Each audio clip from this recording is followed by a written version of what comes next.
नैमिषारण्य तीर्थ में शौनक आदि ऋषि अष्टांग योग के साधन में तत्पर होकर एकमात्र ब्रह्म ज्ञान के साधन में संलग्न थे। वे सभी महात्मा संसार बंधन से मुक्ति चाहने वाले थे। उनमें ममता का, मोह का सर्वथा अभाव था।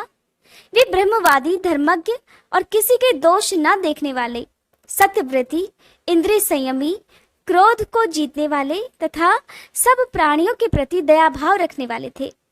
शौनक आदि महर्षि इस परम पवित्र मोक्षदायक नैमिषारण्य में अतिशय भक्ति के साथ सनातन देव भगवान विष्णु की पूजा करते हुए तपस्या में लीन रहते थे। एक बार उन महात्माओं ने उत्तम सत्संग का आयोजन किया। उसमें वे परम पुण्यमयी पापनाशक कथाएं कहते और मुक्ति के उपाय पर परस्पर प्रश्नोत्तर किया करते थे। उसी अवसर पर वहां व्यास जी के शिष्य महाविद्वान पौराणिकों में श्रेष्ठ मुनिवर सूत जी आए, जिन्हें देखकर शौनक आदि महर्षियों ने अर्घ्य आदि के द्वारा उनका पूजन किया। जब वे सुखपूर्वक उत्तम आसन पर बैठे, तब महर्षियों ने उनसे पूछा, हे सूत जी महाराज, जीवों की संसार सागर से किस प्रकार मुक्ति होती है? भगवान शिव अथवा भगवान विष्णु में मनुष्यों की भक्ति कैसे होती है? ये तथा अन्य सभी बातें भी आप कृपा करके हमें बताइए।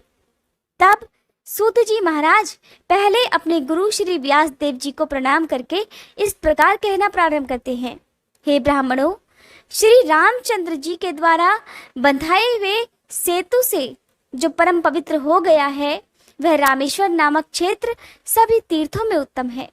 उसके दर्शन मात्र से संसार सागर से मुक्ति हो जाती है। भगवान विष्णु और शिव जी में भक्ति तथा पुण्य की वृद्धि होती है। सेतु का दर्शन करने पर मनुष्य सभी यज्ञों का कर्ता माना गया है। उसने सब तीर्थों में स्नान और सब प्रकार की तपस्या का अनुष्ठान कर लिया। सेतु में स्नान करने वाला पुरुष विष्णु धाम में जाकर वही मुक्त हो जाता है। सेतु रामेश्वर लिंग और गंधमादन पर्वत का चिंतन करने वाला मनुष्य सभी पापों से मुक्त हो जाता है। हे द्विजो, जो सेतु की बालुकाओं में शयन करता है, उसकी धूल से वेष्टित होता है। उसके शरीर में बालू के जितने कण सटते हैं, उतनी ब्रह्म हत्याओं का नाश हो जाता है।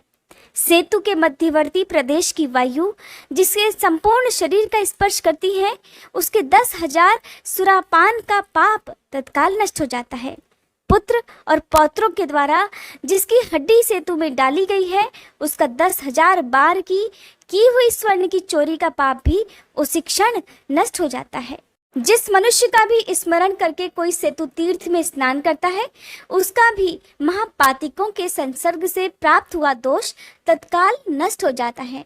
मार्ग को नष्ट करने वाला, केवल अपने लिए भोजन बनाने वाला, सन्यासियों और ब्राह्मणों की निंदा करने वाला, चंडाल का अन्न खाने वाला और वेद बेचने वाला, ये 5 ब्रह्म हत्यारे कहे गए हैं।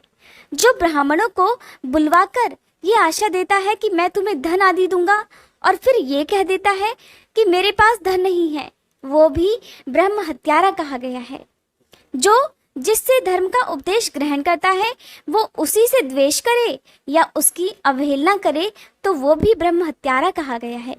जो पानी पीने के लिए जलाशयों की ओर जाती हुई प्यासी गौओं के समूह को रोक देता है, उसको भी ब्रह्मघाती कहा गया है। सेतु तीर्थ में आकर ये सभी अपनी पाप राशि से मुक्त हो जाते हैं।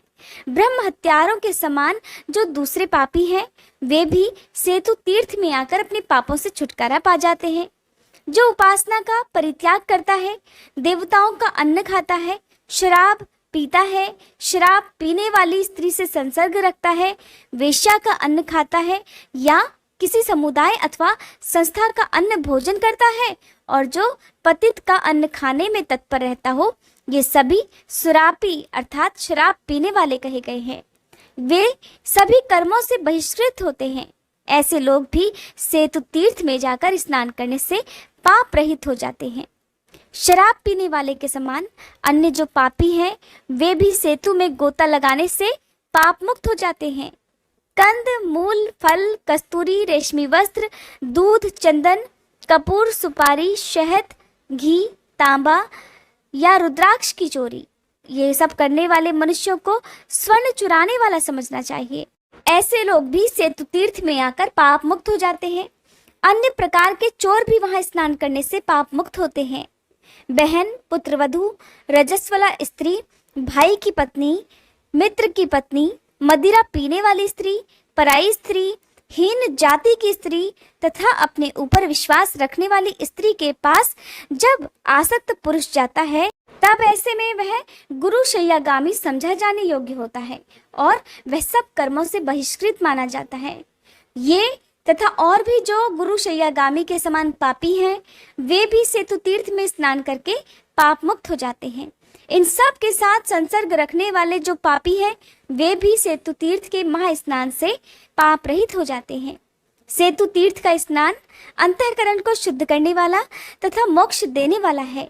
पाप नाशक सेतु तीर्थ में निष्काम भाव से किया हुआ स्नान मोक्ष देने वाला होता है। जो मनुष्य धन संपत्ति के उद्देश्य से सेतु तीर्थ में स्नान करता है, वह प्रचुर संपत्ति पाता है, और यदि वह आत्मशुद्धि के लिए स्नान करता है तो आत्मशुद्धि को प्राप्त होता है।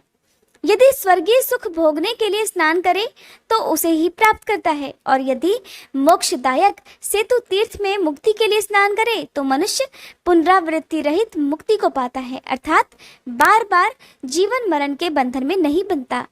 जो अंगों सहित चारों वेदों के ज्ञान में पारंगत होने, समस्त शास्त्रों की विद्वता और संपूर्ण मंत्रों की अभिज्ञता प्राप्त करने के उद्देश्य से सर्वार्थ सिद्धिदायक सेतु तीर्थ में स्नान करता है, वह उस मनोवांछित सिद्धि को अवश्य प्राप्त होता है।